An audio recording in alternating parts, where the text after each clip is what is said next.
मित्रांनो नमस्कार. आपल्या भारतीय राज्यघटनेच्या संदर्भात काही गोष्टी आपण डिस्कस करणार आहोत. यामध्ये बघा, भारतीय संविधान सभेने जवळपास 2 वर्ष 11 महिने आणि 18 दिवस कामकाज करून भारतीय राज्यघटना 1949 मध्ये स्वीकृत केली. तर तीच राज्यघटना 26 जानेवारी 1950 रोजी अंमलात आणलेली आपल्याला पाहायला मिळते. परंतु 1949 मध्ये आपली भारतीय राज्यघटना स्वीकृत केली असल्यामुळे 26 नोव्हेंबर हा दिवस आपण 2015 पासून संविधान दिवस म्हणून साजरा करतो. तसंच संविधान सभेने काम करत असताना वेगवेगळ्या समित्यांच्या माध्यमातून काम केलेलं होतं. यातील सगळ्यात महत्त्वाची समिती म्हणजे मसुदा समिती, त्यालाच आपण ड्राफ्टिंग कमिटी म्हणतो किंवा त्यालाच आपण प्रारूप समिती असं सुद्धा हिंदीमध्ये म्हणतो. तर या मसुदा समितीची स्थापना 29 ऑगस्ट 1947 रोजी झाली होती.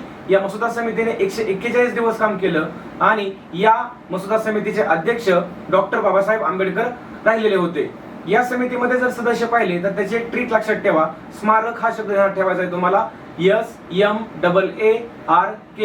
त्यामध्ये S फॉर मोहम्मद सादुल्ला, त्यानंतर M for KM Munshi, A for Gopalaswami Ayyangar, A for Alladi Krishnaswami Ayyar, R for Madhavrao आणि K फॉर TT कृष्णमाचारी. धन्यवाद.